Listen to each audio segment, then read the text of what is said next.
Okay, welcome to Senate Education, Tuesday, March 22nd, 1:33. Act 248, an act relating to the governance of the state college system in the University of Vermont. Welcome. Thank you, Mr. Chairman. For the record, my name is Tom Abdelnour. I'm the legislative coordinator for the Vermont State Employees Association.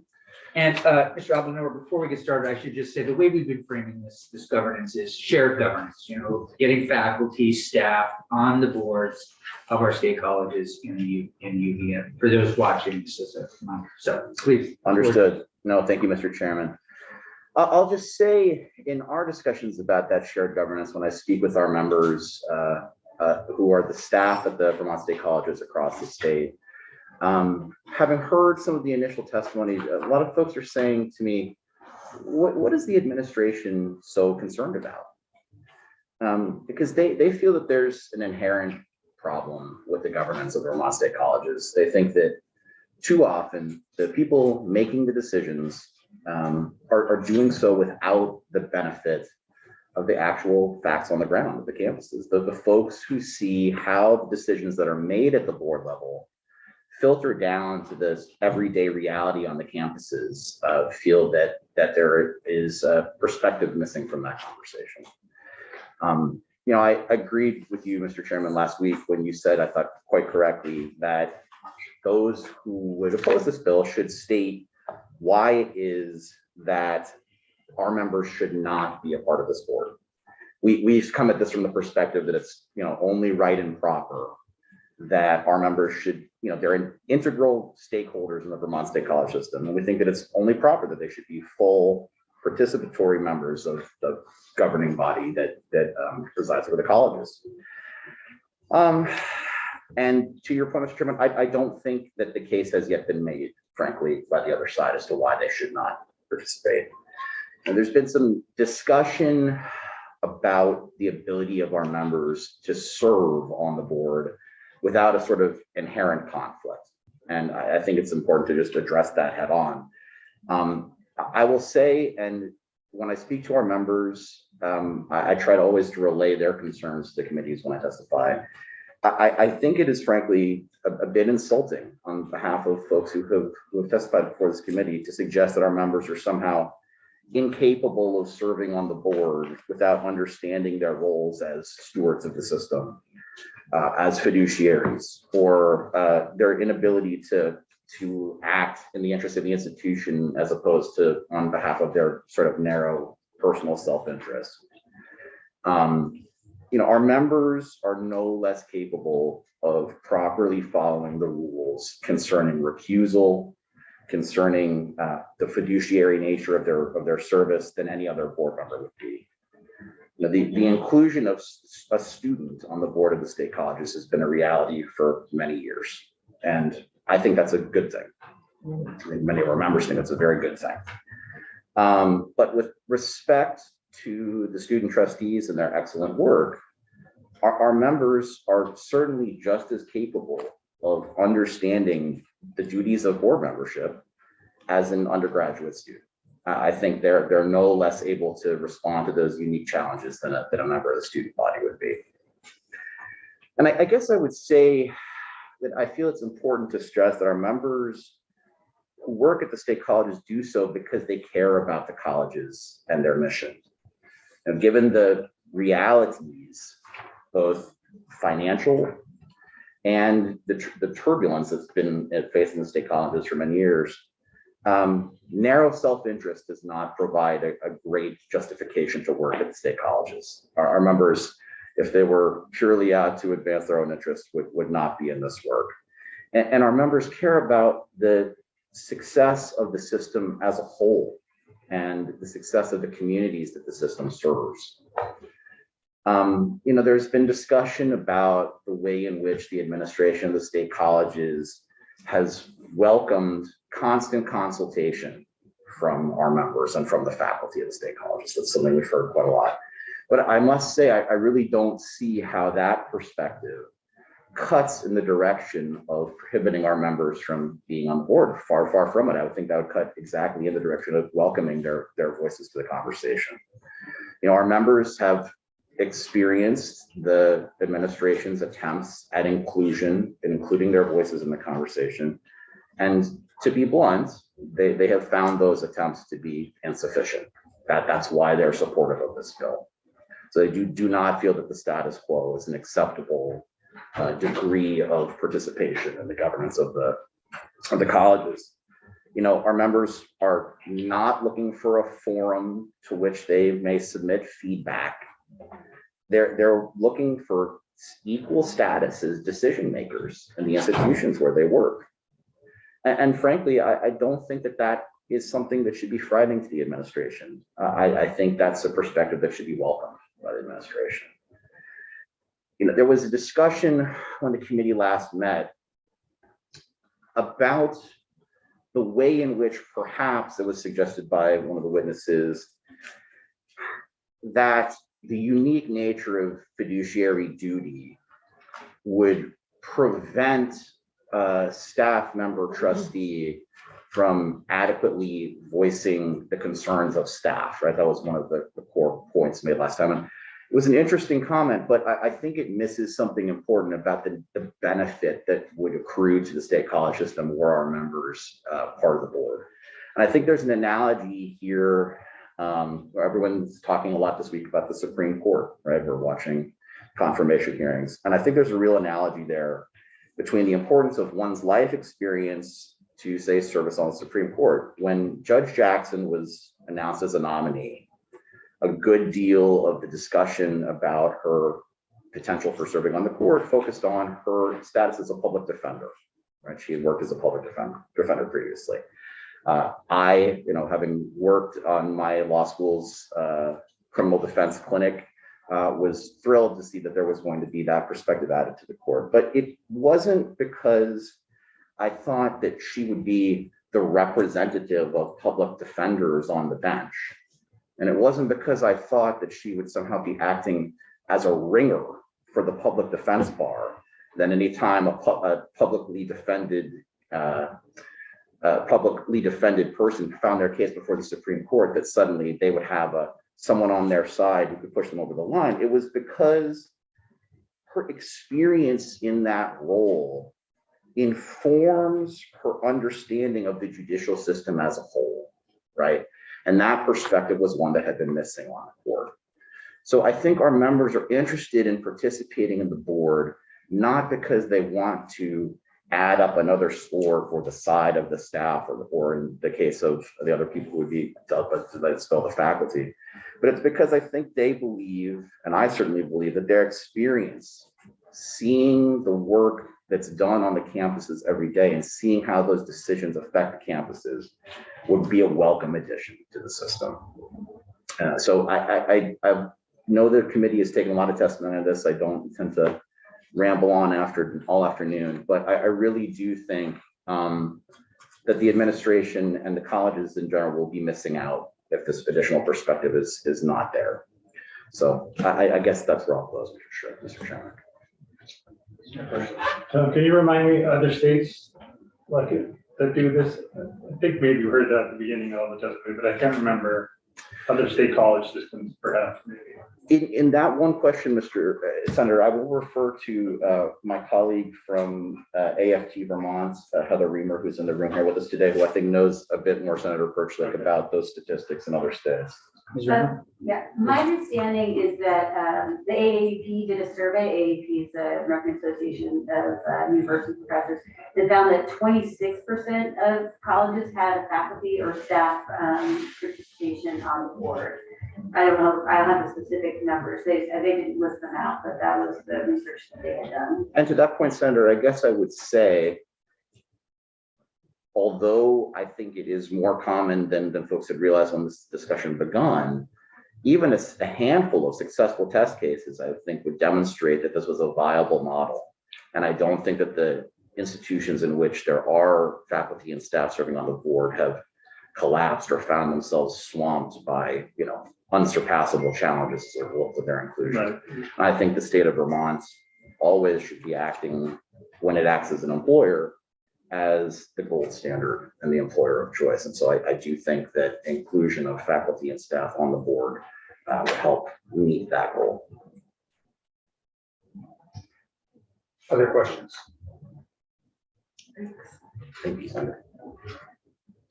So what do you say to those that would argue that, as we heard from the UVM's lead counsel, that once a faculty member gets on the board, he or she has to sort of drop the being a faculty member, and therefore drops that, in some ways, that voice, and has to be thinking about the institution and the fiscal health of the organization, similar to a trustee.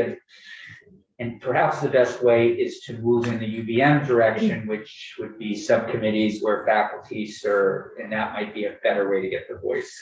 I'll say a couple of things, Mr. Chairman. First, just to be explicitly clear, I do think it's important, because there are multiple unions involved, to say that I certainly don't speak on behalf of the faculty. I assumed you meant faculty and staff, but just to be No, clear, I appreciate that. I want to be clear that we represent the staff at the state colleges. Thanks. But with regard to that question, and I don't want to stretch the analogy from my testimony too far, but I really do feel like the benefit that would accrue to the system there is not because someone is sitting on the board wearing their staff board member hat, but because their experience as a member of staff, not acting on behalf of the staff, not acting for an advocate or a champion for the staff, but as an advocate and champion, as board members are for the system and a fiduciary for the system, that their experience as a member of staff adds an additional perspective to the conversation, not because they'll be advocating for a particular point of view, but because they will have an understanding of the way in which previous board decisions have played out on the ground. I think that benefit still accrues, and perhaps even especially is the case not because of taking a particular position on behalf of a certain group, but because those experiences inform the way that you view the system as a whole. Any other questions from the committee or comments? Senator Briscoe. What would the union think if they weren't elected by, if I was gonna read really quickly, but I think the way it says is that they get elected by the union to the board. What would you feel like if staff were on the board, but they weren't elected by the union to the board? I think that there is a precedent, Senator, in the past for situations whereby the election would be open to the entire group of staff.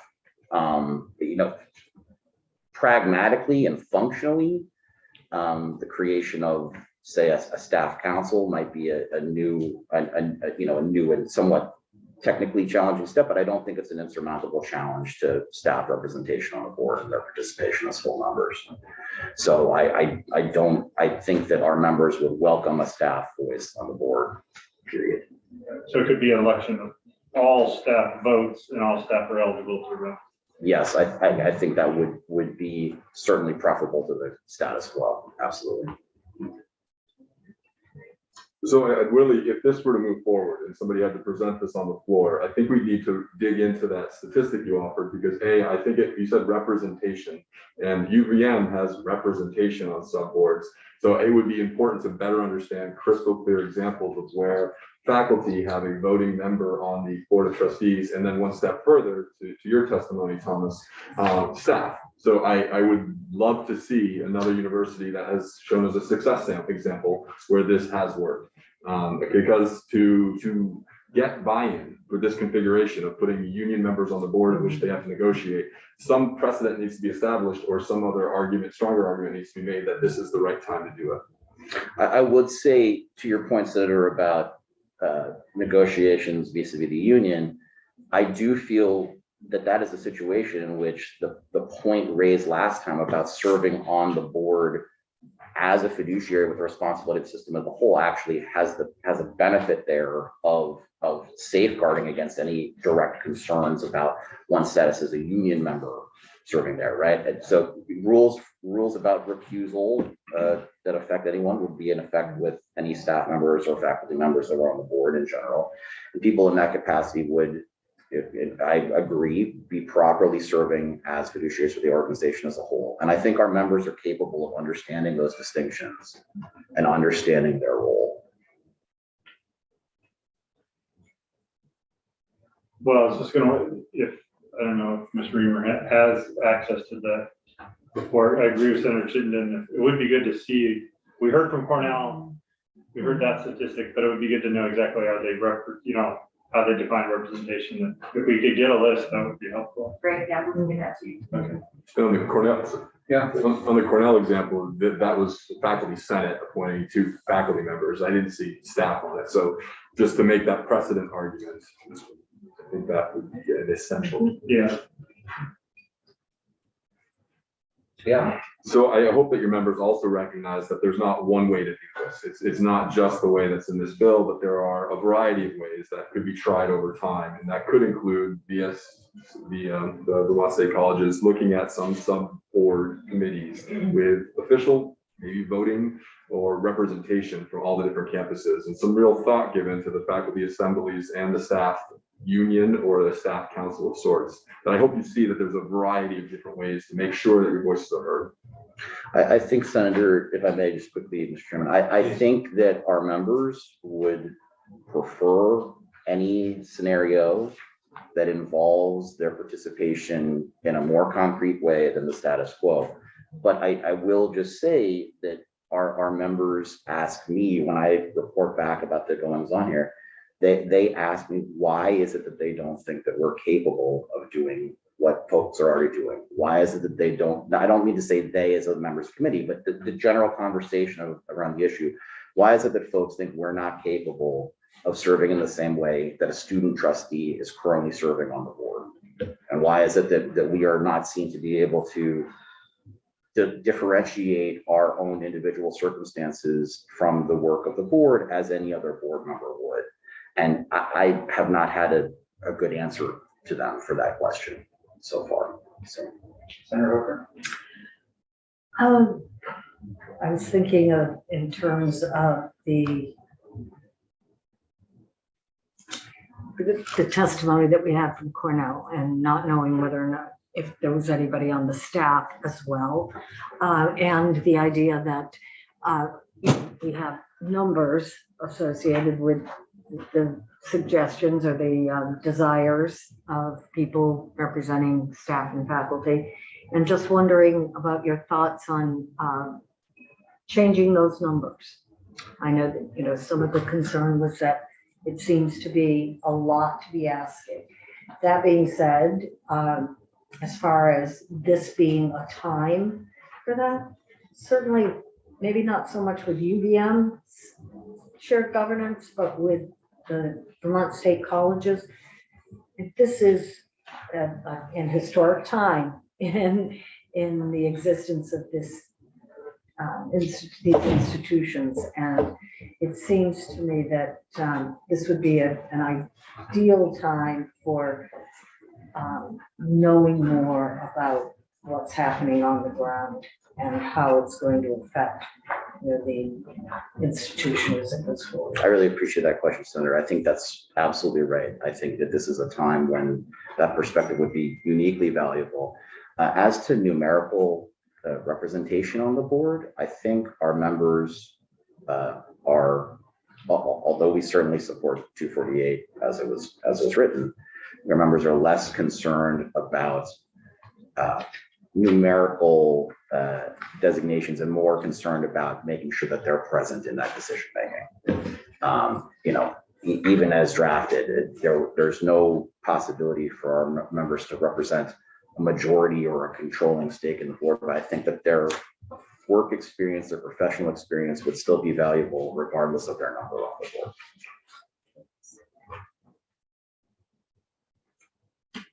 Thank you. Thank you, Mr. Chairman. Yeah. Ms. St. James. am I joining us? In the flesh. In the first time? Yeah. Yeah, I think first time, yeah. It's great I having you. recognized her. Did you? Yeah. Out of the box, as it were. I am kind of horrified to see what this would look like from my home with you guys here. How Oh, large yeah. my face would have Yeah, appeared. So Oh, I thought you were horrified to see what we look like. no. Now that you're here in I've been person. practicing for a long time. I know to keep those comments to myself. Well, we're thrilled you're here. Thank you. But again, of course, whenever you need to zoom in, that's absolutely fine. Great. So please know that. So committee, can we give any direction to Ms. St. James at this point? I mean, I have a very vague sort of idea that I'll just run by people unless somebody else has other language at this point. Something along the lines of Vermont State College and the University of Vermont are an essential part of Vermont's educational landscape. It's the interest of the state, the voices of faculty, staff, and students reach the Board of Trustees, decision-making processes, etc. And it would be this committee's request to acknowledge that the Vermont State Colleges are going through this transformation period. We'd also encourage them to think about governance during this period. We also recognize that the University of Vermont has certainly made progress in getting those voices heard but we would encourage that both groups come back to us and really just report on some of the progress that they've made over this past year, or it would be in January, whatever configuration is here, to let us know how, some of the things that they've done to advance communication and ideas from faculty, staff, and students. I don't know if that's where the committee's at. But I just wanted to put something on the table from which to work at this point. I have a feeling there are some people who might say, yeah, it's fine. I think some people might feel as though we need more.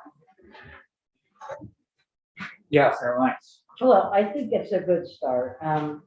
This is a huge process, but I think also based on the testimony that we've heard from the state colleges, we may want to push a little harder and suggest that they at least try to at least have faculty embedded in permanent committees that work with the Board of Trustees. I think there's a step that should be taken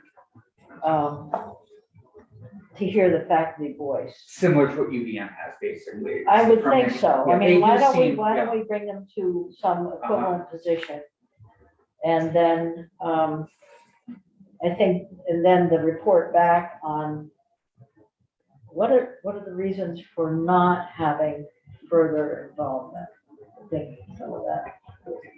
Oh, interesting. I'm not interested in taking the whole full step forward right now. No, I think it's way too much. I think especially as the transformation's going on. Yeah. Because I do think I agree. this Chancellor brought up some good points. How do we incorporate the voices of CCV, Vermont Tech, state colleges, all of those voices? But we could generally say faculty on permanent committees. And I look at what CCV has done. They have a tremendous, maybe, I don't know whether I'll get agreement over here or not with AFT, but they have worked very hard to incorporate faculty into decision-making and actually developing curriculum and other areas that are important to students, to faculty, to staff, to the college as a whole. So that sort of independent from the board. They do all that work, they get it done.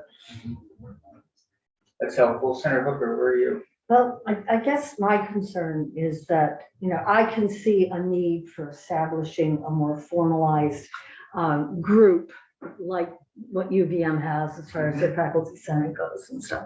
I can see that for the state colleges, but your suggestion that, we just kind of work on that over the next year or so while this transformation is going makes me wonder,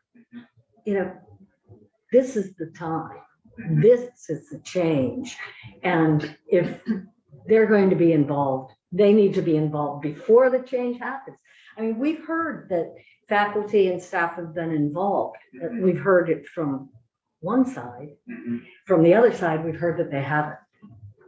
And I just, it's hard to know. Everybody has their own opinion that, it's happening or it isn't happening. And so I think that, the best way to do it would be to recommend that, yes, we need to establish some kind of a more formal system for the faculty to voice their opinion, but I still think there needs to be somebody to carry that Is your concern that it won't be, if we don't do something like, put folks in a position to help make decisions, whether it's on committees or board committees or whatever, if we have that right now, then there will be an opportunity to influence the changes. I mean, how quickly, and these changes are taking place rapid. Well, I mean, we can't say, you can't say do it now, but you can say do it upon passage. Senator Chinden? I definitely like the permanent committee for the DSC. I think that's important. So encouraging them to, in the bylaws, and if we have to put in statute, whatever, but just say. The bylaw change is critical. Yeah. So giving them a permanent and steady expecting, so they can incorporate it into their workload and they can be formalized into the structure. And I want to see how they're going to make sure the campuses all have voice in this. So we need to focus their lens on this. I, as one senator, would support for UVM giving faculty senate a voting member on the board. But I'll be honest, as I walk these halls and I have coffees with people, I don't think that the legislature is ready to take this on as a full step measure. And I would encourage the advocates for this to talk to the legislative trustees in the House. If you don't have them on board, I don't think this is going to move forward. So those that are appointed by the legislature to the University of Vermont board, we need them to say, yes, let's give a faculty member a voting board member. If that's there, I think you'll get traction on this next year, but I'm not sure it's there. So to try to overcome some of the concerns that I'm hearing in hallways, I don't see the path forward now, but I see putting some pressure on these schools to come back and give us a plan to address these concerns next year. Whatever senators are sitting around the table then, I could see more traction. I want to raise one other concern, that if we are going to do anything, the University of Vermont is a public institution, and they have on the board website for the private, the self-perpetuating trustees, a UVM, trustees@uvm.edu email account. I would argue that they need to be more directly accessible. I have personal experience where I found that they are unnecessarily guarded, and those communications are filtered through that trustees UVM account. So I would see merit in that, making clear that if you serve on a public institution, that you have a responsibility to be accessible to the public. But that's maybe a minor point, and I don't know if it needs to be formalized in statute, and instead can just be a communication and discussion with them. Representative, what, we're just going to be 2 minutes. You are welcome to stay. 2 minutes is perfect. Okay. Thank you, Senator Campion. Go along the lines of several of my colleagues. Hats off to Senator Lyons, because I really think what you just suggested is sort of a nice half step to where this bill ultimately goes. So to create an opportunity for some of those faculty and staff to get on those permanent committees, or however you worded it, seems like they could be a nice compromise for everyone involved here, and to make sure that everyone's voices are being heard, which I think is important. I too have heard from, I guess, candidly, from those in my caucus about this, and there's very little interest in the way the bill sits currently. And I think what Senator Lyons said is something we should consider. No, I appreciate that, and Senator Chittenden's reality on what's happening in the broader building. Yeah. Senator Persick. Yeah, I mean, I like the bill. I would probably vote for something, vote for it as is or slightly changed, you know, maybe not make it from union, or maybe not make it for, or whatever, small changes. But that said, I understand there's not support to do that, or seems that way. But I think there are things that we need to do. I don't want to just leave it just like, oh, we can't get what's in there, so let's not do anything. So I think there are many things that we could do. I'm not concerned about having a staff or faculty on the board. I don't buy the argument that they're somehow not able to understand conflict of interest. And I think in some regards, they have more understanding of the fiduciary duty because they are involved financially. It's like if you're just a wealthy business person on the board, you know, whether the school survives or not doesn't really matter to you. But if you work there and your family depends on it, then you're doubly concerned that it sticks around and is financially strong. And so I'm not buying the argument that you just can't have them on there. And so I would support that, but I think something like voting members on the UVM board, voting on the committees, I was surprised to learn that they weren't voting on the subcommittees. For the state colleges, doing the same thing that UVM does as a first step, asking them to come back and say, you know, well, why not have them on there? Like, I mean, I think as has been pointed out, you have one staff member on the whole Vermont State College board. It's not going to tip the balance into chaos. So, and I agree on boards that I've been on, it does help to have, you know, that diversity of backgrounds. Does that give you some, there's a lot there. There is. I'm Well, gonna that like was to repeat it drafted, back to Right, you. right. She's gonna rewrite the bylaws. Right. Given that we have the chair of House Education, I would, perhaps you and I can touch base. Sure. And I think I have a sense of where we sort of some middle ground there. Sure. And then we can bring some language back and have another conversation about it. Sure. Yeah, just, yeah, does that sound okay? Okay. Okay. Thanks, Ms. St. James. Thank you. Appreciate it. Sure, they'd like to come in, but first and foremost, Representative Webb, Such a pleasure. it's great having you here. Does everyone know the chair of House Education? I know some of you didn't know that the House had a committee on education, but they do indeed. We are We're thrilled. I'm kidding, I'm I kidding. didn't know that. They have a We've never perfect worked chair. with her or anything, have we? You know everybody here? I do. Okay, Yes, great. I do. So Representative Webb, thank you Yeah. very much for coming in. We've already, as I mentioned to you, jumped in a little bit on your miscellaneous education bill. Yeah. And the one thing in particular though that we're hearing, maybe you can help us Yeah. with, Yeah, is you all said, let's hold off on some of the special education rules and regulations. And we're hearing from a lot of people that Yeah. that's not a good idea. So perhaps that is a way to frame our Sure. discussion with you, as well as anything else you want to say about 716. yeah.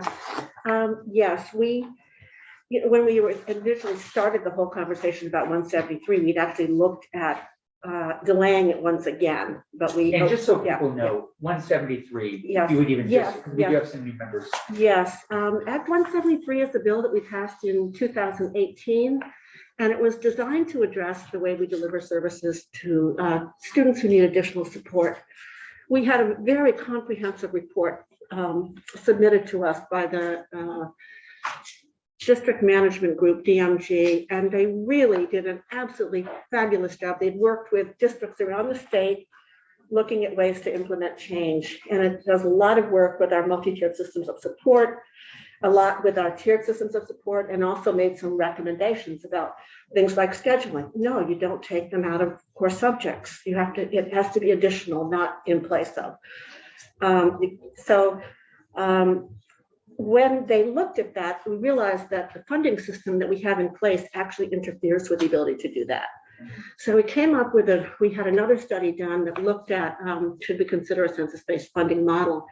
And in doing that, it does a couple of really important things. Number one, it means that students who have not been identified on either an IEP or 504 plan can get services. And it also means that a student who is on a plan has access to some of the people that are in the building that actually are highly qualified, but they don't have a special ed degree.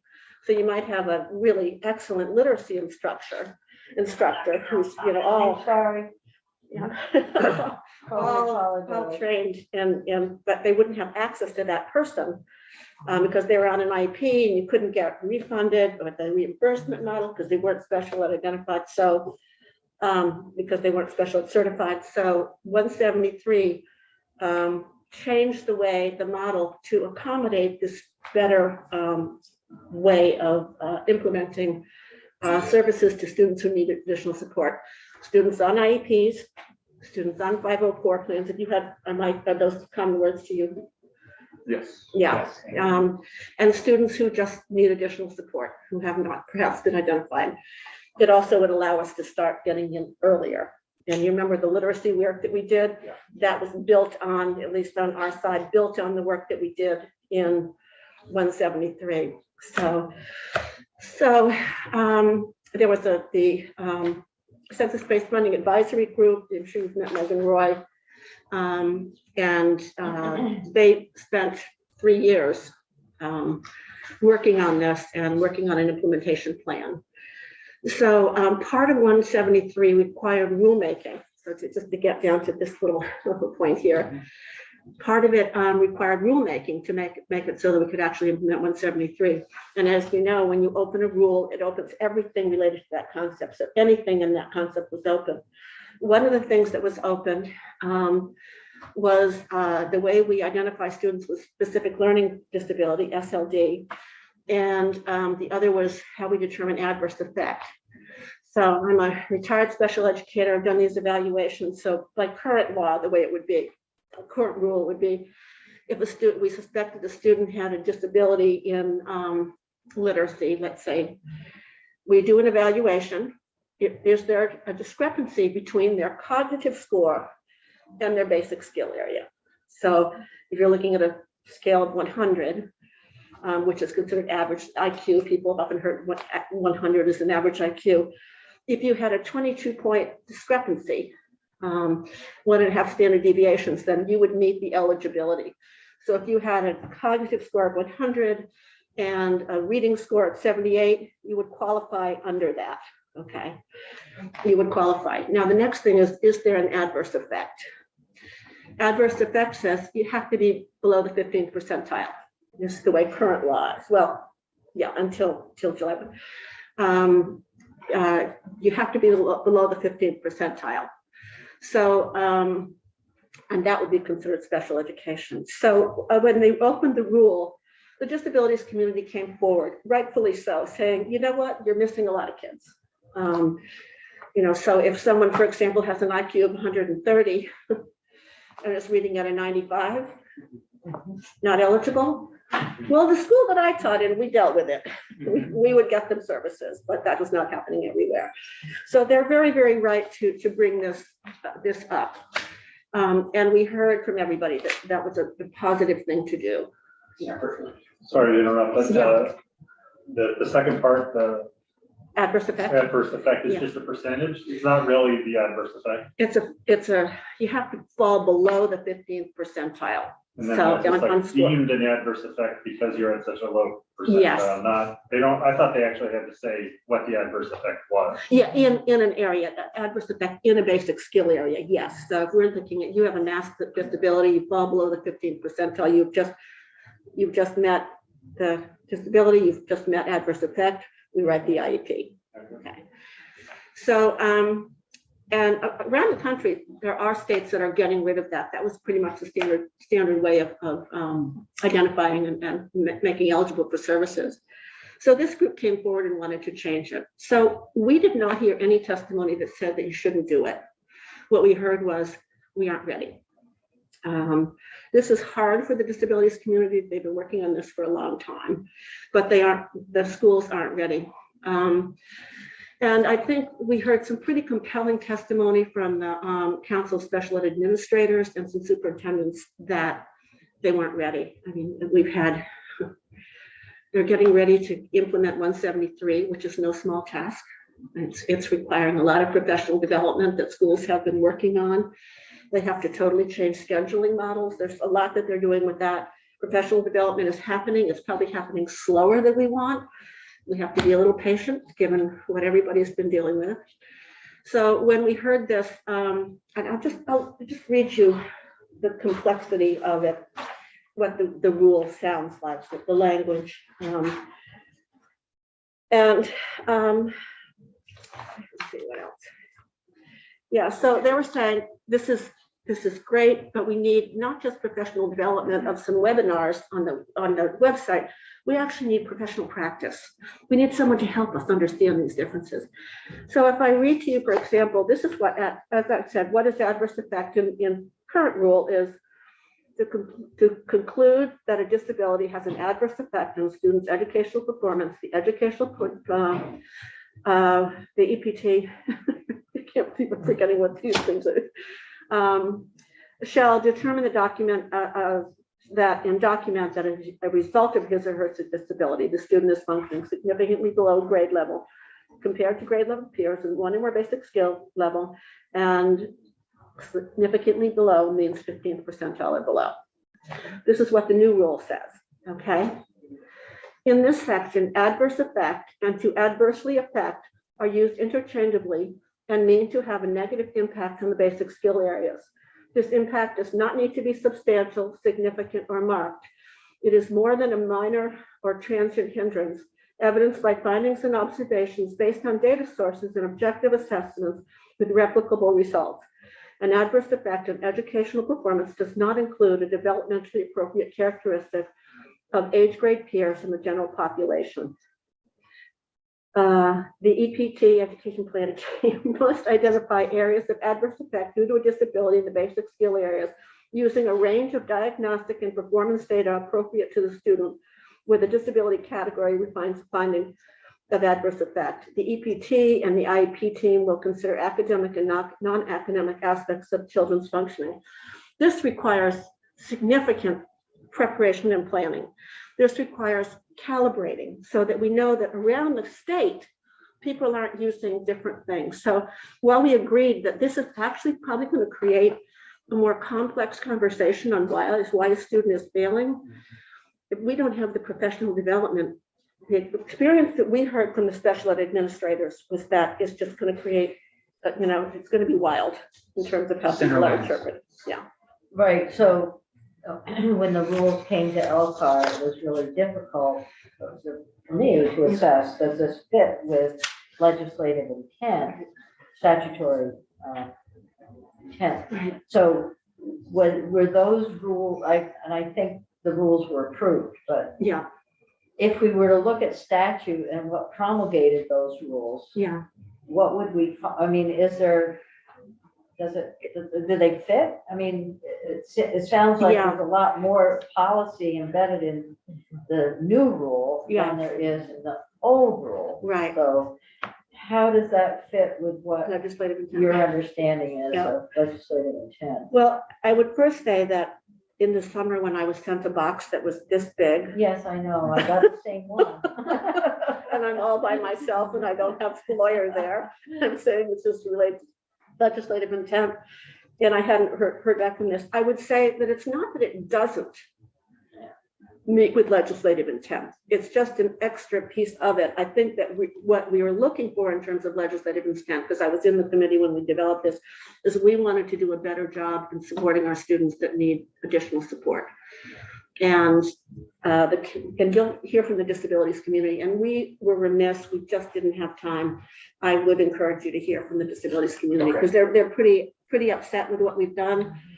I retired special educator. I supported children. In my opinion, that doing this systematically in a way that we're building professional development makes some sense. And apparently Idaho did the same thing years ago, moved from this, and they had a year to plan. They had But what you're saying suggests to me that it's a huge policy shift. Yes. That would require some timeline for transition and resources that sound like they're just not available. And this goes into effect July 1. Yeah. So that's where part of the problem is. And if I look at some of the guidance, for example, and I just pulled this up on Friday, there are areas that say coming soon, coming soon, coming soon. So for example, looking at the guidance, a variety of worksheets, it says SLD dyslexia coming soon, mathematics worksheet coming soon, reading worksheet coming soon, written expression worksheet coming soon, core instruction observation coming soon. So again, not denying that this shouldn't happen.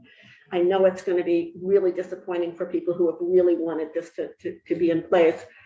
But in my opinion, we use implementing with fidelity a lot in education, and I'm concerned that this is going to be not implemented in a way that has any consistency. So I want to say I've heard two pieces of very compelling evidence for the delay. Yeah. One, your professional expertise. I hold you and all of your expertise in a very high regard. So saying that you know what the implications of this would be and how it will be a stress to do it for July 1st. And secondly, I remember hearing at the beginning of the session, the usual suspects, as I think they're referred to, asked us to just recognize how exhausted our educators are in our schools and principals. So that too is weighing heavy on me to support the delay. But I might ask you, if this were to not be delayed, Yeah. what concerns do you have that this exhausted faculty, these exhausted principals, that would they have to try to meet this need? What could go wrong there? Would they do it poorly? Would there be adverse effects if they were forced to try to get this together for July 1st in their stress state? I think that would be a better question for the people. I retired in 2013, so I would be getting that from them. But I do want to know what it's like to be doing something when you don't really know what you're doing. And that does not feel good at all. Representative Wood, who's the best person to talk to from the disability community? I think Vermont Family Network was very Okay. good, Yeah, and you, Vermont Family Network, Susan Ann Arison. McCarthy. and McCarthy. Okay. Susan Arison, I'm forgetting her last name. She's with, I can send you the names of the people that we heard from. That was helpful. And I know that they were unhappy that we only had one parent speak to us, but again, this is sort of. I've been getting, Yeah, Yeah. but they deserve to be heard. Yeah. Yeah. Senator Hooker? When were Yeah. the rules promulgated? last summer. Last summer. So it hasn't been that long. It hasn't been that long, and a lot of professional development, I don't know if you've heard, when they try to do professional development, they just gave teachers the time off. Just said, we can't do any professional development. So that right now they're doing professional development to be ready for 173, which they've known about for 3 years in the middle of a pandemic. So that one we did not delay. Okay. And, you know, can I just say Yeah, something please. about the rules process? It's really tough. When you've got a stack of rules like Sure. that and you're supposed to weigh in on them. I just finished yesterday a stack of rules. Oh, there's only that thick, and you melt. It's a lot. It was You literally melt when you're this going thick, through it. Yeah. the box. Yeah, it was Of huge. paper. Yeah. It was huge. In June, July, August. Anything else for Representative Webb?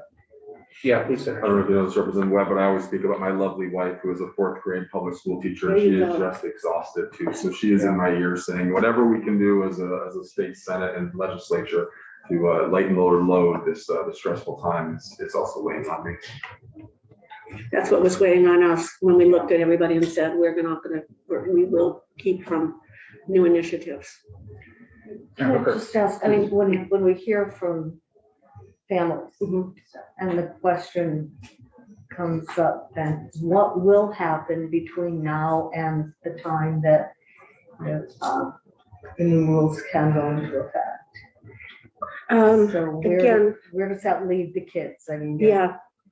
Well, I'd say one thing with 173 coming in, where they're actually implementing more that's in the district management group, is supposed to be preparing our regular ed teachers to be able to be prepared for students that are struggling, learning alternative forms of instruction, putting in tier 1, tier 2, tier 3. So, and again, we did a lot with early reading. Our 2 committees did quite a bit with that. So hopefully that is going to be helping with a lot of that related to learning disability. But yeah, it is, we talked with one teacher who talked about all the evaluations that they had done. And out of 25, I think only one, out of 25 SLD evaluations, there was only one that wasn't eligible. I don't know why they weren't eligible. So it doesn't seem like it's a large group, but if you're that parent that really wanted to get these instructions, wanted a specific plan, there's nothing that says that the school can't do a plan anyway. It just isn't backed up by the law that an IEP gives. Okay, thank you very much. Really appreciate you coming in. Thank Really you. helpful. And Yeah. I know we're hearing from Representative Conlon later, a little bit on another bill that you worked on, Well, excellent. but we know where to find you. You do, right? So listen, we usually determine whether it was mint quality testimony or chocolate quality. I'm guessing chocolate. I don't know if these are things that Senator Chittenden usually brings in Oh, for wow. people that testify. Did I testify the right way? Should we put it down by Right there. the? No. Yeah.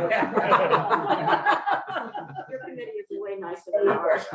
Thank you so much. Yeah, thank you so much. Good to see you. Don't be gone. Okay. I know what happens when it's next to you guys. Ms. Lundin. thanks for being with us. You know this question that we're grappling with, postpone, keep the data as is. Wondering if you would share your comments with us. Good afternoon. I'm Mary Lundeen. I am the past president of the Vermont Council of Special Ed Administrators, and I am also the director of special services for the Mount Mansfield Unified Union School District, which serves the communities of Richmond, Underhill, Jericho, Bolton, and Huntington. I'm here today with my colleague, Jessica Spencer, who is president-elect of VCSEA. Thank you for the opportunity to provide testimony today. VCSEA is in support of the House Education Miscellaneous Bill H716. We provided testimony to the House Education Committee in February. In that testimony, VCSEA requested a one-year delay to the special education rules for determining a specific learning disability and adverse effect so that the field has the necessary time to train and prepare for these complex rule changes. I want to be clear that VCSEA supports the 2360 special education rule changes. However, Vermont schools are not ready to implement such a complex systemic change within 3 months without a comprehensive year-long training led by the Vermont Agency of Education. Today, our testimony is focused on providing this committee with an understanding of how schools currently determine eligibility for a specific learning disability and adverse effect, and why the new rule changes necessitate a one-year delay. My colleague, Jessica Spencer, is going to provide an overview of the specific learning disability criteria. Jess? Thank you, Mary, and thank you all for the time to speak today. Defining eligibility for a specific learning disability has always been difficult and has relied more heavily on what it is not than specific criteria for what it is. You need to rule out other factors that might be contributing to performance, such as visual, hearing, motor disabilities, intellectual disabilities. And then the determination needs to be made on whether there's a disorder in one of the basic physiological processes involved in understanding or in using language, spoken or written. This may manifest itself in the imperfect ability to listen, think, speak, write, spell, or do mathematical calculations. This is unique when compared to other disability categories and makes the eligibility process more complicated. One way to describe SLD is an unexpected underachievement, meaning that the student's performance and achievement scores in a particular skill area do not match the expected progress or ability of the student, even when they're provided explicit instruction that's effective with most students. Federally, the three methods of SLD identification are the discrepancy model, the response to intervention, or RTI, or an alternative research-based approach, otherwise commonly known as the patterns of strengths and weaknesses. Currently, Vermont uses the discrepancy model. This model is insufficient because it doesn't accurately differentiate students with learning disabilities from students who are low achievers. It's based on the fact that IQ can be a sole predictor of achievement, and it doesn't identify the area of processing deficit or inform intervention. In Vermont, we've compensated for this by using adverse effect and making informed decisions around SLD eligibility. The new rule changes will move the state away from a discrepancy model into either an RTI approach or a research-based patterns of strengths and weaknesses approach, or a hybrid, which will no longer require an adverse effect section for eligibility. I moved here from Colorado 6 years ago, and as a state, they adopted the RTI model in 2009. In order for it to be successful, it was dependent on a consistent, clear set of guidelines and processes that incorporated an intensive training to the whole state. Districts relied heavily on detailed guidance from the state in the beginning, and over a decade of implementation, that guidance has recently been updated and revised because they knew they needed to get better. Every one of these models has a flaw. Personally, having experience in discrepancy in the RTI models, I believe that the best approach is a hybrid of RTI and PSW. In my district, we're very fortunate to have 2 experienced school psychologists on staff that have been working collectively over 40 years of experience. Yet, when we began discussing the rule changes as a small group and the intent to support a hybrid model, we realized we didn't have the background and the skills necessary to train and implement these changes. We're currently, the 3 of us, enrolled in a 20-hour course that's going to help give us a better understanding of utilizing the assessments and gaining a clearer way to utilize, to gather the cognitive profile to inform programming. Then we'll need to train our educators, and we're not alone. This is common among many districts across the state. School districts are going to need a high level of professional development in order to analyze and interpret scores, compare them to students' profiles, and build a body of evidence to collectively answer what is working, what is not working, and why. This level of analysis is not used in a discrepancy model, and therefore Vermont educators have not had this robust training under the current rules. As a state, we need to have the comprehensive training, peer practice, and a way to calibrate our understanding. To reiterate, Vermont VCSEA supports the rule changes, but as a state, we're not prepared to implement them on July 1st of 22. If we don't delay, eligibility decisions across the state will be inconsistent and poorly informed. Due to lack of clarity and understanding, we'll have situations where a child could be eligible in one district and potentially not eligible in a neighboring district. The inconsistency will be frustrating for families. This will impact our relationships and our service to students. And Mary, I'll hand it over to you to speak to adverse effect. Thanks, Jess. Adverse effect is the second part of the request for the rule delay. Currently, the Vermont special education regulations require schools to look at adverse effect during a special education evaluation. Adverse effect is currently defined as a student functioning significantly below grade level when compared to grade level peers in one or more of the basic skill areas. The basic skill areas are oral expression, listening comprehension, written expression, basic reading skills, reading comprehension, math calculation, math reasoning, and motor skills. In an evaluation, the evaluation team will look at a student who has met the criteria for a disability and determine if the disability is having an adverse effect on one of the basic skills I just mentioned. To make that determination, the team will need to look at standardized test measures, normed group administered achievement test, grades, curriculum-based measures, criterion referenced assessment, and student work. Out of those 6 measures, when a student is falling in the bottom 15% over a period of time compared to his or her same grade level peers, then he or she would be determined to have adverse effect in that basic skill area. That would lead the team to the decision regarding the need for specialized instruction, which is the last of the 3 questions for special education eligibility. Many years ago, the Vermont Agency of Education provided the field with an extensive train the trainer model to ensure that schools understood how to collect data, how to guide the team discussion, and how to analyze the data from the evaluation to build the child's IEP.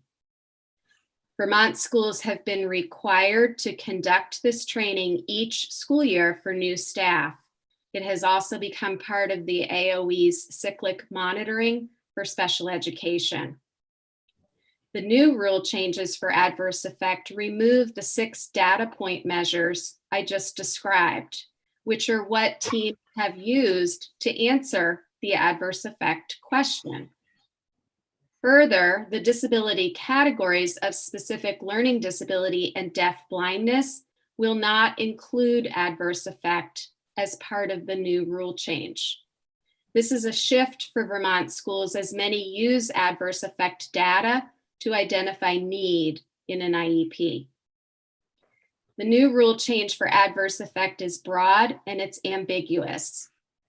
The new rule states that the impact does not need to be substantial, significant, or marked. That change in definition will lead to inconsistent implementation across the state without robust training. Schools are also grappling with how the new adverse effect rule will fit into MTSS, patterns of strengths and weaknesses, and response to intervention. A graduate level course on how to implement patterns of strengths and weaknesses to determine a specific learning disability is a semester-long course for school psychologists, as Jess just shared. This is not a course that is part of a special educator's teacher prep program, but an understanding of how to use patterns of strength and weaknesses in combination with a response to intervention is a necessary component of MTSS. It is also necessary for determining a specific learning disability. Special educators will need this training because many schools do not have school psychologists on staff. I would like to emphasize that it is the responsibility of most Vermont special educators to conduct the special education comprehensive evaluation. The last change in the new adverse effect rule is the addition of functional skills. The definition is broad. There is a great deal of confusion around this section of the adverse effect rule. The list of functional skills is vast. Schools will need to determine if current staff can meet these needs or if new staff need to be hired to meet these needs. As with the rule change for specific learning disabilities, the rule change related to adverse effect will require comprehensive, robust professional development for Vermont educators that includes opportunities for peer practice and calibration to ensure that the rule is being implemented properly and consistently across the state. This will be especially true for functional skills. Those opposed to the rule delay will point to students falling through the cracks because of the discrepancy model or current practice for determining adverse effect. It's important to understand what's happening in the field, so I'd like to share some data from my district. This school year, my evaluation team has received 75 requests for initial special education evaluations. 34 of those students have been found eligible under the current special education rules. 33 evaluations are still in process. Currently, to date, from the beginning of the school year, only 8 students have not been found eligible this year. I think it's also important for people to understand that those teams, which include the parents, were in agreement with the evaluation results. Others have questioned why schools haven't been preparing for these rule changes this academic year. There are 2 reasons: the pandemic and the guidance from the AOE not being released until January and February. In addition, we have been informed by AOE staff that the AOE is working with an independent contractor to develop further guidance for the rule changes, but that new guidance will not be available until mid-June. This is when our teachers are going on summer break. This is not helpful to the field when the rules are slated to go into effect July 1st. Last June, when the school year was winding down, educators were looking forward to returning in the fall to more normal routines. No one expected that the Delta and Omicron waves that we experienced this past fall and winter. The professional development that many districts planned for the 21-22 school year could not be implemented as planned due to staffing shortages and illness. Last July, the leadership team in my district planned robust professional development for this school year related to MTSS 173, Universal Design for Learning and Equity. Our plans changed quickly as we moved into October. We, like many districts, made the decision to hit pause on our PD and give those PD days back to teachers so that they could address the daily task that required attention in order for us to keep our schools open. The AOE released a 16-minute webinar on adverse effect in January and an 18-minute webinar for SLD determination in February. These webinars only provide an overview of the rule change. They do not address the questions raised by educators in the field. The field is looking for how to implement trainings for SLD determination, adverse effect, and functional skills. As stated earlier, we have been told to expect further guidance in mid-June. I'd like to emphasize again that training for patterns of strengths and weaknesses, which is one part of the new specific learning disability rule change, is a semester-long course. Implementation guidance being released in mid-June for a July 1st initiation will harm the very students we are trying to help. Vermont schools have a responsibility to have well-trained special education staff to carry out the requirements of the Individuals with Disabilities Education Act. Without the proper training, our schools will struggle with this federal requirement. We cannot ask staff to implement a complex rule change with no formal training. This is what will harm students. A delay of 1 year will provide the necessary time needed to properly train the field to ensure that the rules are applied properly and consistently across Vermont. Thank you for your time and consideration. We are happy to answer any questions that the committee has. Any pressing questions right now? We're getting a little tight on time, but I do want, if anyone has an immediate question, we can always follow up with you, Senator. Okay, so let's go on. Thank you for that. Randy, good to see you. And Ms. Gardner-Morse. Randy and I know each other. Sorry for being so casual there, Randy. Maybe 5 minutes each, if you can, that would be great. Then we're going to take a quick break before we jump into our work at 3 o'clock. So, Randy, you want to kick it off? You're muted. Sorry about that. You're missing a beautiful, beautiful day down here in southwestern Vermont. Yeah. Thanks for having me. So I appreciate everything that Jessica and Mary just shared, and I did submit written testimony. I tend to be a little less formal, if that's okay, but if you prefer for me to read what I wrote, I'm happy to do so. No need, thank you. Okay. So my name is Randy Lowe. I am the superintendent for the Bennington Rutland Supervisory Union. And prior to this position, I was the director of student services here. I've had general education and special education background. I agree with everything that's been shared so far. I think the concerns are incredibly valid. Mary and Jessica spoke very eloquently and comprehensively, and I encourage you to, really process what they shared with you. What I would like to add to the conversation is a little bit more in the realm of what Jessica started with around her Colorado experience. I lived in Idaho before I lived here, and they went through this exact same process. And when I was a special education teacher, I had the opportunity to go through a really comprehensive training process through the Department of Education there prior to the first year of implementation, transitioning from the aptitude achievement discrepancy way of determining eligibility for having a specific learning disability to more of a pattern of strengths and weaknesses. That training was essential for us to be successful with the work. And I thought it was one of the best training series that I had been to.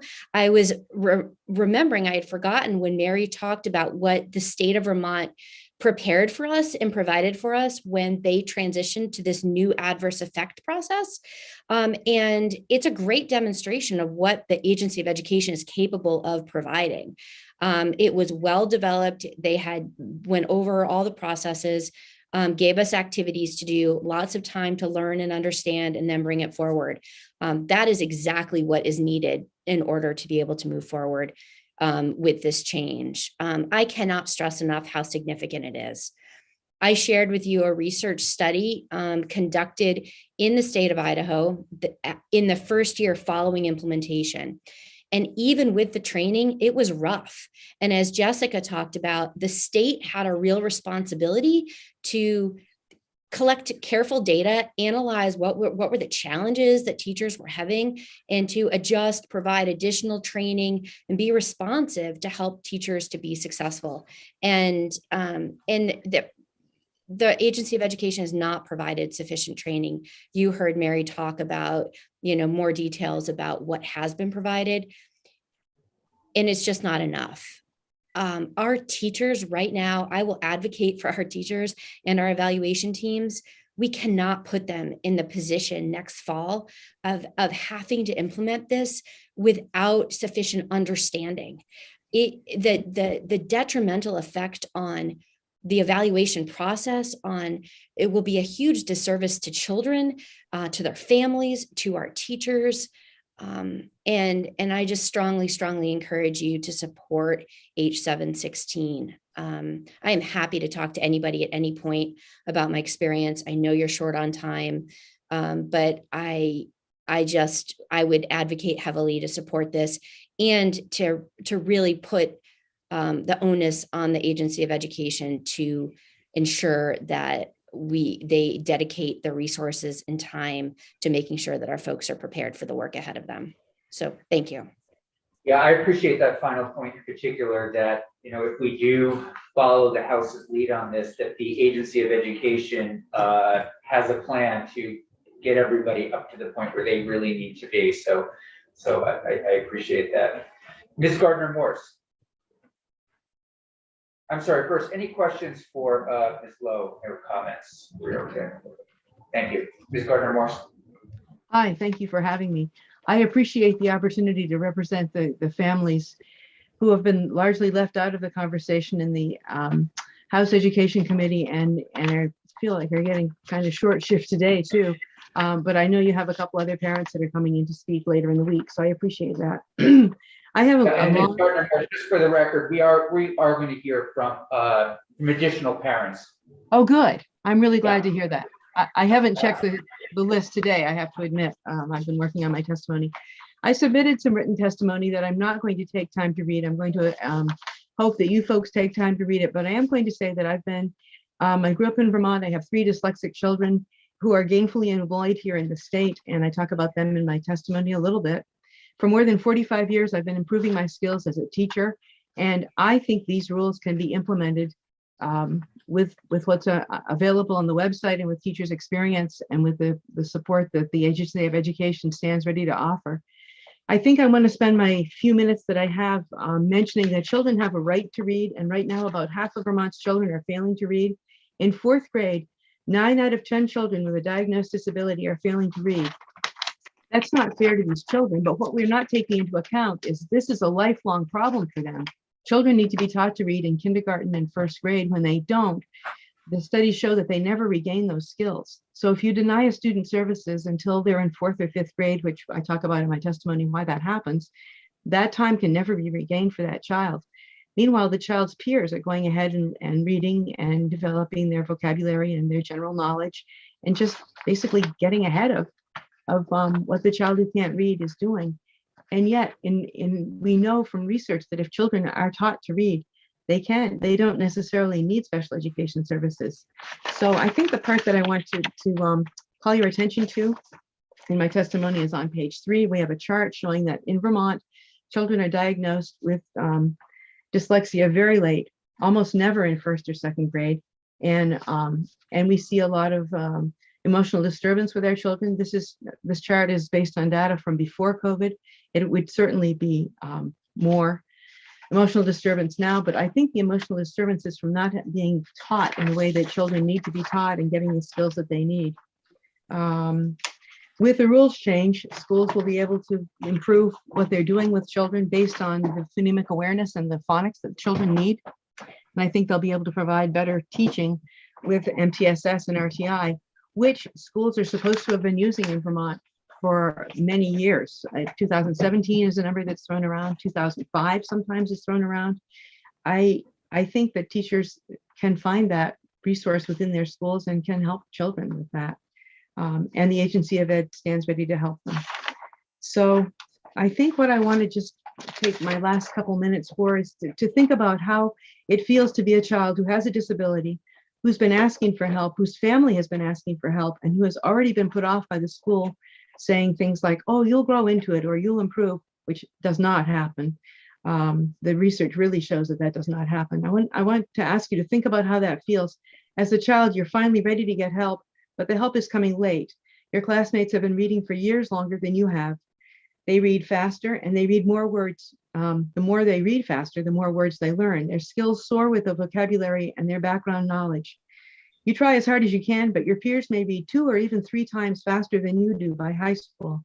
What takes you 3 hours to do took your classmate an hour. You both sat down at 7 o'clock to do your homework. By 8 o'clock, your classmate is done reading the social studies assignment and has moved on to the math homework.